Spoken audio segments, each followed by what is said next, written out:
I am paying 310 including everything. Grocery 100 तक जाता है. इंश्योरेंस 120 तक जाता है. How can one enhance their profile? एक इंटर्नशिप होनी चाहिए 6 मंथ्स की. सो इससे आपका प्रोफाइल इंप्रूव हो सकता है. तब खर्चा जितना था अब अरे तेरे big topic.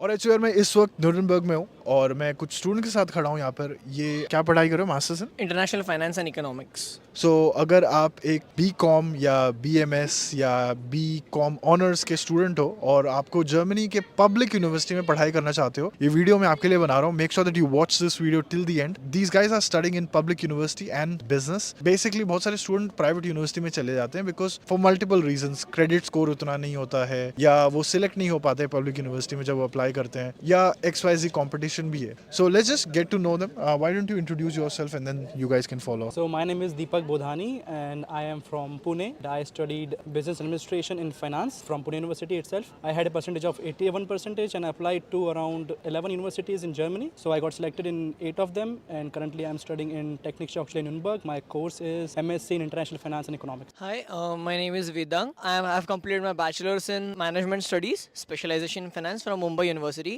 Then had a 1.5 year work experience and I am currently studying at Technische Hochschule Nürnberg in International Finance and Economics. Like him, I also got selected for 4 to 5 universities, all of them in finance and business administration itself and all of them public universities. And currently this course I'm doing, it's of 90 credits for 1.5 years.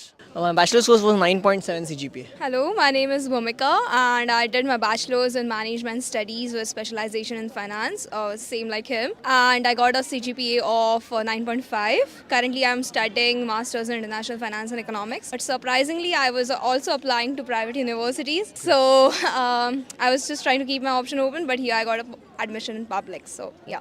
तुम लोग के class में कोई 7 CGPA वाला नहीं है क्या? मतलब तुम लोग 80% 9 point some CGPA, मतलब ये क्या है? देख यार, कैसे बताऊँ ना, तो एक तो हम जिस ईयर्स में पास आउट हुए तो उसका काफ़ी बेनिफिट रहा है हमको.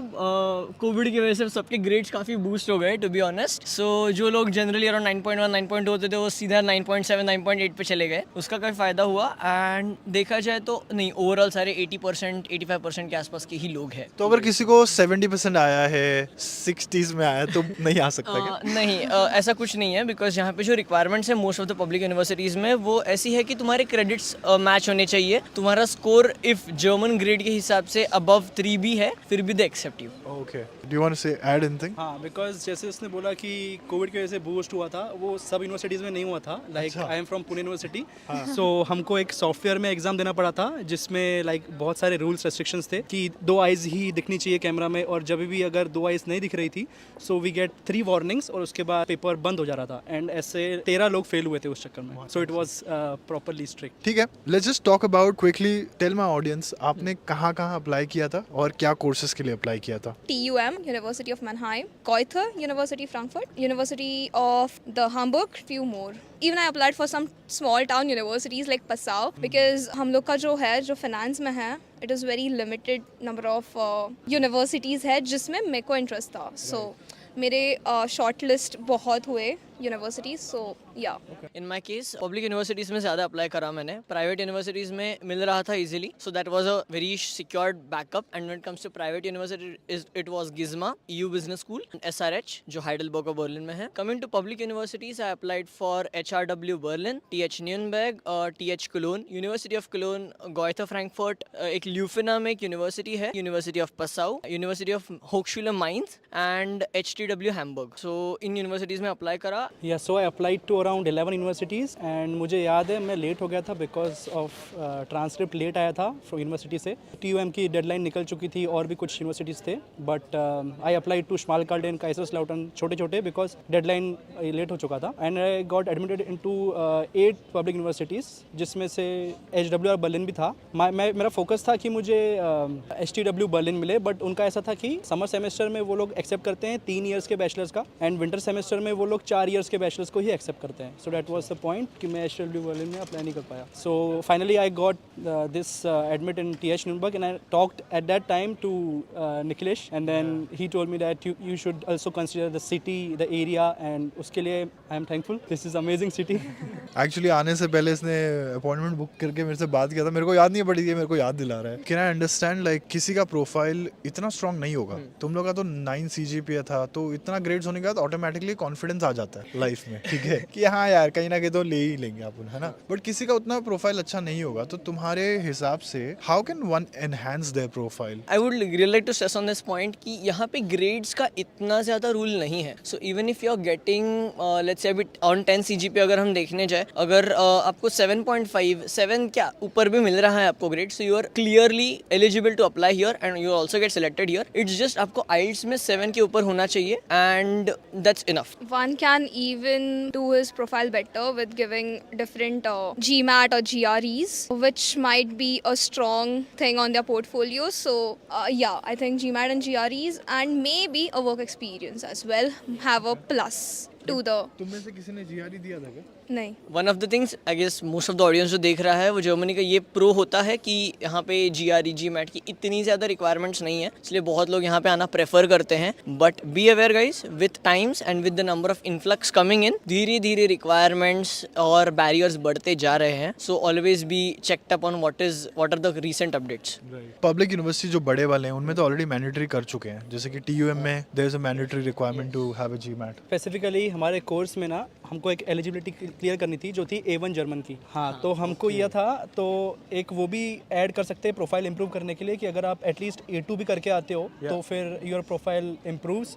सामने वाले को दिखता है कि आप कुछ एफर्ट्स डाल रहे हो जर्मनी के लिए एंड उनकी यूनिवर्सिटी के लिए. सो एक प्रॉपर ये एक है. और आप इंटर्नशिप अगर आप फुल टाइम नहीं भी तो भी एक इंटर्नशिप अगर आप करके आते हो, जैसे हमारे खुद के कोर्स में ये मैंडेटरी था कि एक इंटर्नशिप होनी चाहिए 6 मंथ्स की. सो इससे आपका प्रोफाइल इंप्रूव हो सकता है and they see that you are doing efforts to get into Germany. मेरे को बस ये अंडरस्टैंड करवाओ, तुम लोग लास्ट ईयर आए हो, ऑलमोस्ट लास्ट ईयर राइट? अक्टूबर 22 में आए हैं ये लोग. ठीक है. तब के टाइम में और अब के टाइम में कॉस्ट ऑफ लिविंग बदला है? तब खर्चा जितना था अब अरे अरे तेरे मुंह से ऐसा खिलखिलाहट बाहर आई कि मेरे को दो बात करने में. खर्चा बताओ बिकॉज ये बहुत मैटर करता है लोगों के लिए. ओके सो खर्चा एक काफ़ी सब्जेक्टिव मैटर है बिकॉज यहाँ पे एवरी सिटी टू सिटी काफ़ी ड्रास्टिक डिफरेंसेस देखने मिलते हैं. When you go to cities like Hamburg, Berlin, housing crisis are crazy and मतलब आप 18 महीने के वेटिंग लिस्ट पर रहोगे यहाँ पे यूनिवर्सिटी डॉर्म्स में और फिर भी नहीं मिलेगा. So housing is a bigger issue. But when it comes to cost of living, आपके ब्लॉक अकाउंट के थ्रू आपको मंथली 934 यूरोज मिलते हैं and you can expect a rent of up to 550 euros in bigger cities. Even it goes to 600 euros sometimes अगर आपका requirement of accommodation is a bit more specific and bit more spacious. But in small cities or in case of Nürnberg, you can see कि यहाँ पे accommodation जाता है up to 450 euros or 475 euros and that accommodation is most of the time inclusive of your Nebenkosten as well and your basic cost and it also includes internet in most of our cases. Back जब हम आए थे तभी war का थोड़ा hype था, right? या तभी वो हाइप था तो oil and electricity was very costly. So I think वो नेबन कॉस्ट जो अदर कॉस्ट थे वो बहुत ज़्यादा थे and even my rent was 100 euros more than what I am paying right now.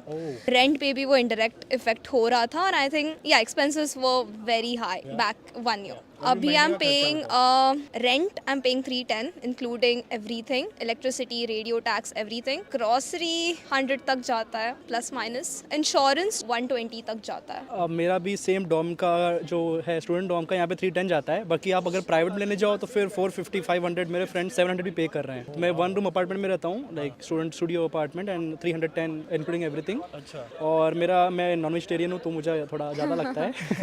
तो मेरा खर्चा 150 160 70 तक जाता है, चल जाता है उतना. और ऐसे सारी कंपनीज नहीं है बट कुछ कंपनीज है जो आपका इंश्योरेंस पे करती है. सो ये एक ध्यान में रखिए. जैसे मैं पहले और जॉब करता था एक जो गेतिरा नाम की कंपनी थी तो वो इंश्योरेंस खुद पे करते थे. फिर अभी मैं ऑटो स्कॉट में वर्किंग स्टूडेंट किया तो वो लोग नहीं पे करते थे, मुझे खुद से पे करना पड़ता. Yes of course. And depend भी करता है. अगर आप सिर्फ स्टूडेंट हो तो आपको कभी कभी 120 लगता है but sometimes you are working. जैसे मैं गेतिर में वर्क करता था तो वो शायद 180 के आसपास डिडक्ट करते थे insurance. So it depends on your work as well और आपके इनकम के ऊपर.